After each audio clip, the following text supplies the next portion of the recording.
Podcast listeners, part two of Ian Thomas here. Last week, I hope you got to listen to part one where he talks about developing a book with AI.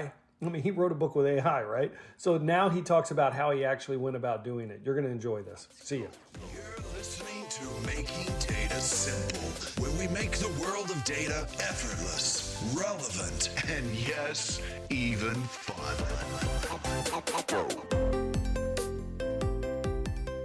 It kind of ties into your book as well. So let's dive in a little bit there. I'd like to talk to you what you did there, what the process was, what did you leverage, what data stores that maybe pre-existed you already leveraged, etc. And then you translated that into, all right, now I'm going to have a conversation.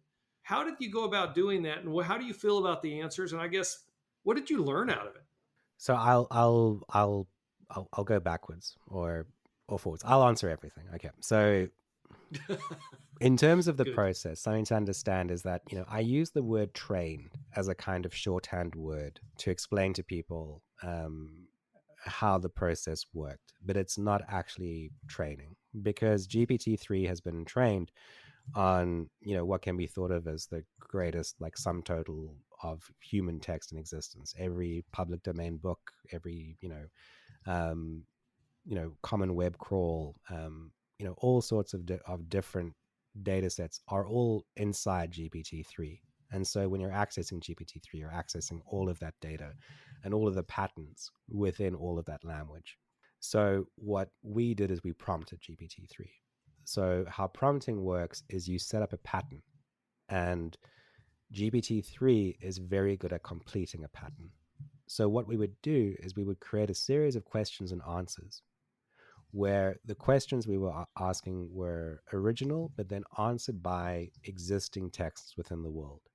So as an example, we would say, what does it mean to love? And then the answer would be, love is kind. Love does not keep a record of wrongs. And, it's effectively a passage from the Bible. Or we would say, what does it mean to be powerful? And we would include an answer from Marcus Aurelius's Meditations. And we would do that with 8 or 9, 10 different examples, where the answer would be an existing poem, an existing passage, an existing, lyric from a song. And then we would ask it an 11th question or a 12th question. And GPT-3 would look back at those different examples that we gave it and go, based on these answers, I think this is what you're looking for. And what was really fascinating is GPT-3, to complete the pattern, wouldn't just answer that next question. It would wouldn't just create the next answer. It would generate the next question as well. So if you asked it, what is the meaning of life? It would go, what does it mean to love? And it would suggest the next thing that you wanted it to ask. And so it was this really profound exercise, taking all these different ideas and exploring them in this way. In terms of what I learned or what came out of it, if you take the sum total of human spirituality as a series of prompts and you give it to an artificial intelligence and you tell it to go and explore and come back with answers, the thing that it comes back to again and again is love. The meaning of everything is love and connection. Those two things. And with all the different questions and answers we asked, it would come back in these different ways to say, we are connected. We are connected to the universe. We're connected to each other. And the reason why we're here is to love. And so that was really profound and really interesting, because it points to, why are these different texts so special to us? Why do they matter so much to us? And I think it's because they speak to those common truths in a really powerful way. Just to make sure I'm clear, how does GPT-3 prioritize the feedback of the questions? Because it's got so much information in there. When does it know to go with Marcus Aurelius versus the Bible? You're asking, what is love? Yeah. There's a trillion definitions, I'm sure, out there.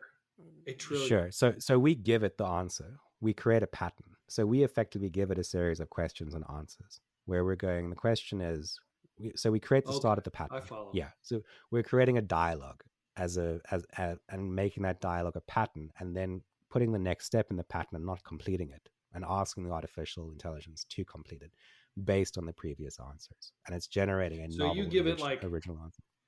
How many question and answers do you have to give before you really start getting some profound feedback back? Probably about 8 or 9. So what we would do That's is we it. generated, yeah, we generated a kind of master list of prompts of really profound text, and then we generated, we when I say generated, we came up with questions that those poems, that those lyrics, that those passages answered, and then we constructed different patterns as prompts, and then GPT-3 would come back with these different answers depending on what we prompted it with. So Yeah. And then yeah, it came back with questions as well. yeah, So pretty soon you're just watching. yeah, it's yeah. answering, it's asking questions, then it's provide its own answer. Yeah, yeah, yeah. I mean, look, the nature of GPT-3 is as a kind of, not just intelligence augmentation, but as a kind of creative augmentation, is it's a little bit like brainstorming with Rain Man, if you remember the movie Rain Man, where Hmm. out of the 10 responses that you get, um, you know, uh, 5 of them are kind of interesting. 3 of them are nonsensical. They don't make sense. And then 2 of them are profound and beautiful and incredible. And the thing is, you can just keep going as many times as you want, and keep thinking about this. Think about this in different ways. And it'll keep coming back with more and more different answers. Does it come back more consistent answers over time? Meaning, you said there's a couple that are kind of like off, don't Hmm. make sense. There are a couple that are profound. The longer you go, do you start getting You're more not, and more you're not, profound type? you're not continuing to train it as you're asking the questions. So there were occasions where, answers would be similar, but you can actually go into the playground, which is the kind of open space that you can mess around with GPT-3 with, and change things like, there's a temperature slider, which is effectively makes it, to my to my mind, more chaotic or less chaotic. And so you can Mhm. kind of play with, how long do you want these responses to be, Hmm.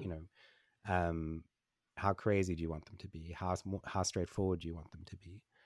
um it is really profound technology. I often give people a demo where I will take the person's name and will ask the engine, write a poem about Martin, and it'll write like an interesting little poem.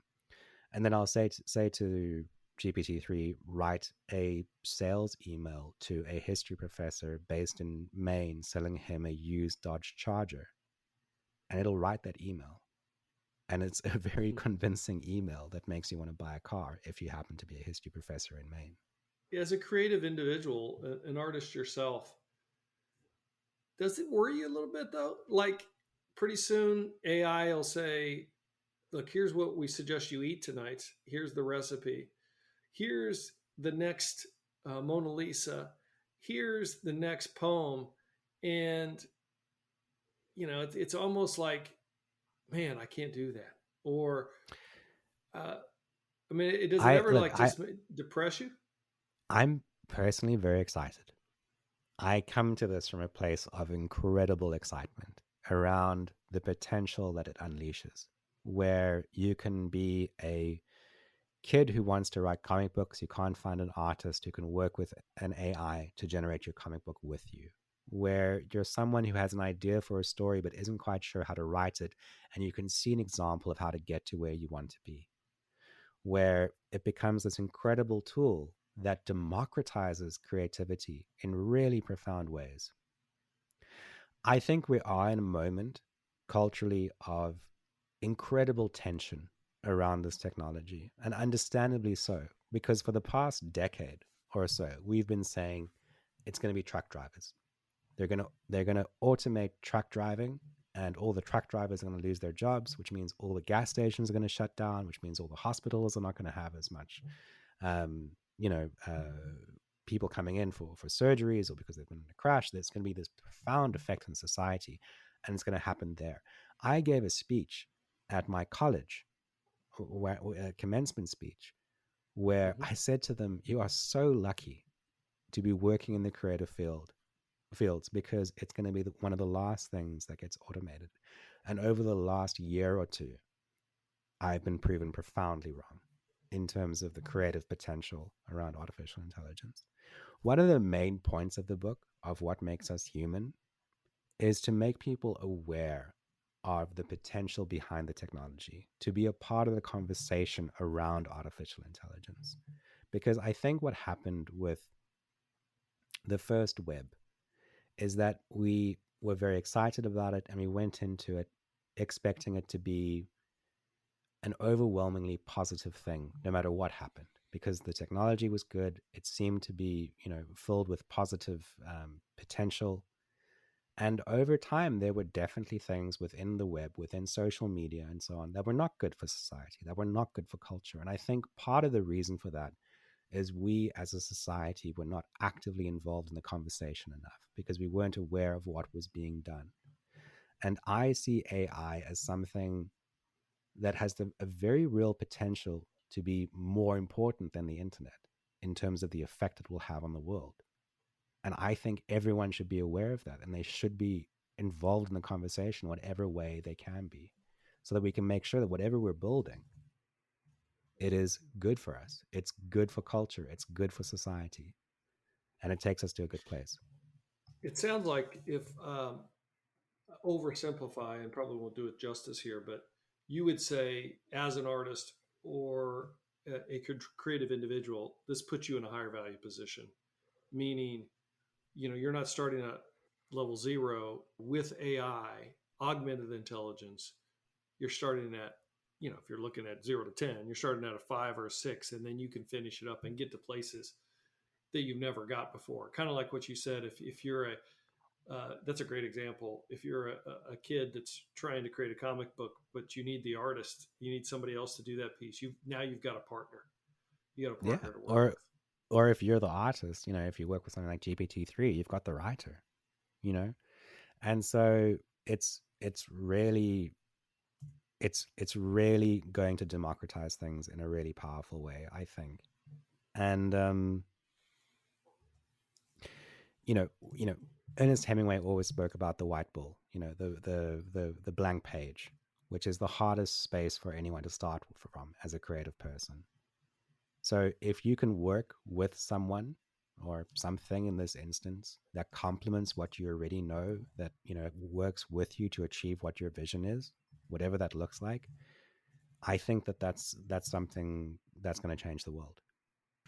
Look, just to show my cards, I actually agree with everything you're saying. My biggest concern, I've probably said this before on my podcast, I'm not even remotely concerned about the Terminator. I mean, the concern I do have is just bias, even conscious bias that goes into AI and what comes out of it. Look, that's why I also say that the humanities are becoming more and more important, but not to mention bias. But when AI is making decisions, so I think humanities has got some work to do as we go forward. But the bias is what gives me pause. Does that give you pause? Absolutely. I don't think anything gives me as much pause as the inherent bias. All the AI that we have is trained on who we were and who we are as people, and we are imperfect. We have history, that is deeply flawed, that is filled with bias. And if you're showing an AI those images, if you're training it on that text, then that's a very real concern. And I think it's one of the major obstacles that we need to overcome. Got any solutions on how to do it? I was going to say, I am working on some stuff that I think is interesting, but I can't say too much more about it. But I agree with you completely that it is one of the greatest challenges that we have. Well, I think you sold your book today. You did a good job there. So, but just to repeat, for those that would be interested in gathering your book, what are they going to get out of it? Give us the 2 minutes of why they should grab the book to get a deeper understanding of maybe themselves, spirituality, and maybe how AI can work in augmented fashion with us. Sure. I think, What Makes Us Human, which you can find out more about at whatmakesushuman.ai, is a really original, I hope, I'm obviously biased myself, approach to, speaking of, to spirituality, to the different things that connect us, because it does pull from all these disparate sources, whether it's a Leonard Cohen lyric, or something from the Tao Te Ching, and it speaks with this voice that is incredibly familiar. And that's one of the most fascinating things about GPT-3, is that it sounds like all of us in a strange way. And it's a conversation. It's a series of questions. How do I explain death to my children? How do I overcome great loss? All of these different things that I think we all struggle with as human beings. We ask, and the answers are beautiful. I've got a copy here. Let me find something. I'll read it to you. Hold on. Okay, read it to me. I know we're not doing video, but there it is. Yeah, what makes us human? He just showed the book. All right, let's hear it. Okay, so this is how do I explain death to my children? Encourage them to celebrate. Encourage them to celebrate the lives of other people. Tell them that the dead are not dead, not in the way we think of it. Tell them they live on, as they are remembered. Tell them every goodbye is really a hello to a different way of being. Tell them they are loved and will always be loved. Tell them they never have to feel alone. Never. Tell them the world is magical and mysterious and strange. Tell them they are part of the mystery and the magic and the beauty of it. And that was written by a computer. Wow. I think that's a pretty good sell right there, my friend. That's a pretty good sell. The interesting thing for me is I'm very interested because I have read Marcus Aurelius, which is really interesting, particularly given history in concert with it. But I like Leonard Cohen's music. But it's interesting to gather from everybody a little snippet from, all of that and put it together. Is there anything that changed your behavior, though? You say, look, what I got out of it above all was love and connection at the end of the day. But do you do anything different? Are you using like snippets like you just read to take action and when you're working with people and talking with people? I mean, anything specific you can point to that changed in your day-to-day life? I mean, off the top of my head, one of the questions was, what is the greatest gift you can give your children? I have a 3-year-old and a 5-year-old, so they came up quite a lot in the conversation. Their grandmother passed away a year ago, so that's where that question comes from. How do I explain death to them? And a lot of the questions come from a kind of your own personal journey. And GPT-3 answered, marry someone you love to talk to. And it went on and extrapolated on this idea of having this relationship with your partner that you use to model how you treat each other for your kids. Because I think you can teach your kids as many different things as you want. You can read them platitudes, you can, try and teach them lessons. But the greatest lesson of all is how you live your life and how you treat the people that they see you around every single day. And that really drove that home for me and made me a lot more aware of the example I was setting for them, not just in relationship to how I speak to my wife, but in terms of how I interact with anyone, So and there's a few different things like that, I think. Do you have GPT-3 on speed dial like right now? Like where you can ask questions? I have it bookmarked, yeah. They've opened up access. It was in the closed beta while we were working with it, but I think they've opened up access. And so I think it's relatively straightforward, but I can't speak to the process. If you Google OpenAI and GPT-3, you will find it. Very good. Very good. Anything that I didn't ask you that you wish I would have asked? I mean, this is a lot of good stuff, man. We could spend an hour on each one of those topics. I know. Again, like I said at the start, like I apologize. I'm really all over the place, great. And it's the only way I know how to be, unfortunately. I don't have anything else. But I'd love to do it again another time. Well, absolutely. We'll have to set it up. Where can folks find you and where can they find your book? If you search for Real Ian S. Thomas, Ian spelled IAIN S. Thomas, my social media profiles will pop up on Instagram, Twitter, Facebook. And the book can be found at whatmakesushuman.ai. It comes out in November. I'll be doing a bunch of events at the Strand in New York, and hopefully a few other places as well. So come out, ask me questions, and I'd love to talk to you more about it. Fantastic. Terrific. Thank you for being on. Where do you live now? I am now in the wilds of New Jersey. We've been here for Jersey. about a year now. Yeah, in Maplewood. It's beautiful. I quite like it. What do you do for fun outside of attending to children? I'm not sure. The kids between being an author, a group creative director, and being a dad of a 3-year-old and a 5-year-old, there's not much, you know. It sounds like you're just having fun doing what you do. You're in the I love perfect what spot. I do. I absolutely love what I do. I'm very lucky in that respect.